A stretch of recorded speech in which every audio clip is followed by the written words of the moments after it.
Hello, my name is Terry Ritchie and welcome to my EDUC 526 final presentation. My growth assessment. I graduated from Riverside Poly High School in 1977 and continued on to Riverside City College in the years 1977 through 1979, receiving my AA. Moved on to Cal Poly Pomona, where I worked for my bachelor's degree and had planned to go into the military to follow my father's footsteps. However, in February of 1981, my father passed away of aortic aneurysm, which totally changed my whole career profession at that time.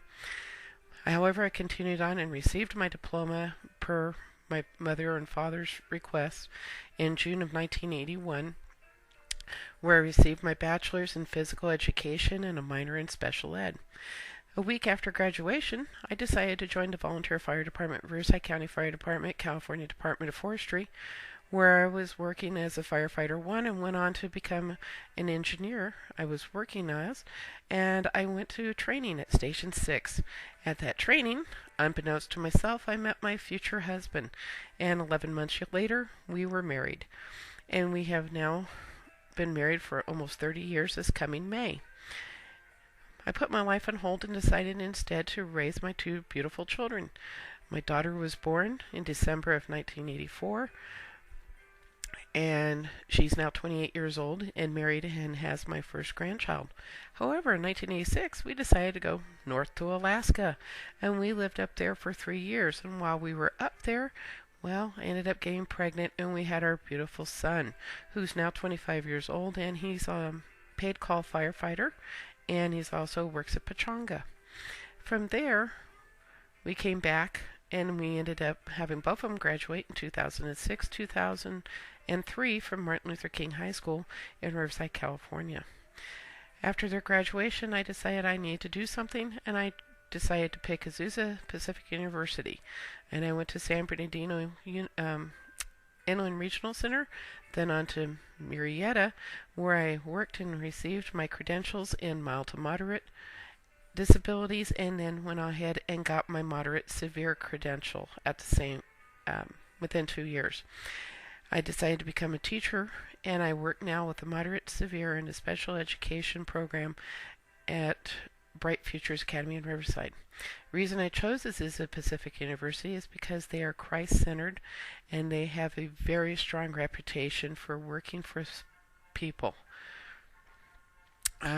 My favorite classes was EDUC 512, where we learned the inside of a computer, and we went to an Apple store, which was my first time inside. Then we had class 522, where we learned all about our intellectuals. Then went to 514, where we learned how ins and outs of movie making, to 515, where we learned numerous websites that would help us, and now 526, which is the action research. My action research project took hold actually back in September of 2010. I was called by Riverside Medical Clinic that they had an opening, so on September 29th, I went in and had lap band surgery. And from there, I lost a significant amount of weight. However, I've been having some major issues, so my research question became, would walking again help my lap band out? Well, the lap band, as you can see, is a procedure where they close off your stomach, and there's a small portal that is attached under my skin, in which the doctor is able to make insertion of a needle into my stomach, where he can change the size of my intake. From that, I decided I need to do something more. So Dr. Gilbreth introduced me to what's called the Fitbit. And from there, I've decided I needed to learn to walk again so I can make myself more presentable and feel better about myself. So guess what? I started walking and walking. And I discovered that I was taking more steps than I thought I was day to day. And I kept walking and walking. And then I got my husband involved, and we continued to start walking. We were averaging 3 to 4 days a week. And here come some of my best results. I started, as you will see, with 5,590, and I ended this past week with 10,000 on one day. I was so proud of myself. I finally made the mark. So the question was, does the Fitbit help me with my lap band? Yes, it does. However, it takes more than just walking. It takes groups of walking to make it work. And I am continuing to do this so I can continue on my course of action. My unit lesson plan will be on Arctic and Antarctic.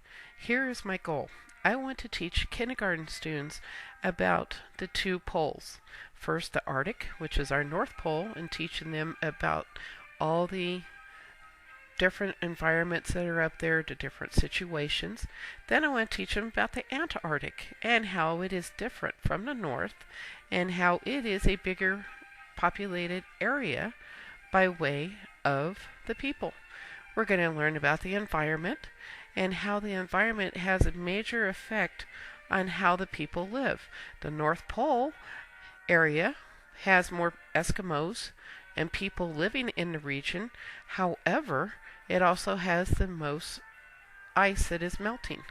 Versus the Antarctic has major research going on by major countries all around the world where they're trying to see what resources they can come up with. The next thing I want to teach the kindergartners is animals. And I want them to understand that there's numerous animals that can only live in these places. We will start with, of course, north, the polar bear. They only live in the Arctic, and that's the only area they can live in the world besides zoos that we see them at. The penguin is a native to the Antarctic, and I want the children to understand how this works too.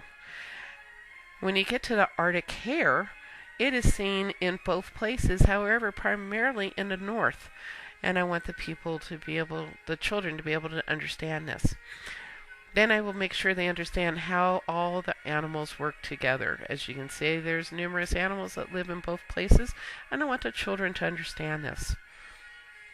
Moving on, I would teach them about the Arctic and Antarctic explorers who have gone about and changed the world by their exploring. They went from their comfort zones and tried new places, starting with Mr. Emerson, who was the first explorer to the North Pole, and he discovered numerous trails up there. There's some of his dogs, and I want the people to learn that the dogs love to run, and they love doing dog sledding. So when we do the Iditarod, it won't throw them off. Then we have Dr. Perry, who discovered the North Pole too, and he's very famous for that. Here is Mr. Scott and his team who discovered the South Pole, and they were very important to us, along with Mr. Shellington, who also discovered the South Pole. I want the students to learn all this. My program is geared to special ed, moderate to severe students. The resources I would be using are numerous besides paper resources that you can pick up off the internet. I would use the History Channel to introduce the explorers, both to the Arctic and Antarctic to the students, and film clips on both the Arctic and Antarctic. I would use PBS because they provide numerous videos in regards to all of the North and the South and penguins and polar bears. Scholastic I would use to get books because the students need to be able to look at pictures besides using all the computer animation that we use.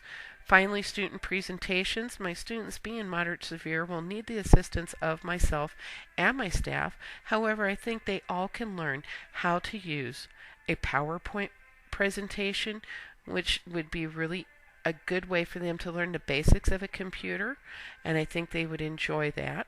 I would use Little Bird Tales. This is where they could take a story, even if it's not theirs, and it takes their voice and makes their story come to life. And then finally, I would have the Smartboard, in which I would have the students be working together on making a cute presentation in regards to the Smartboard. So, this is my project. Thank you very much. As you can see, it is the end.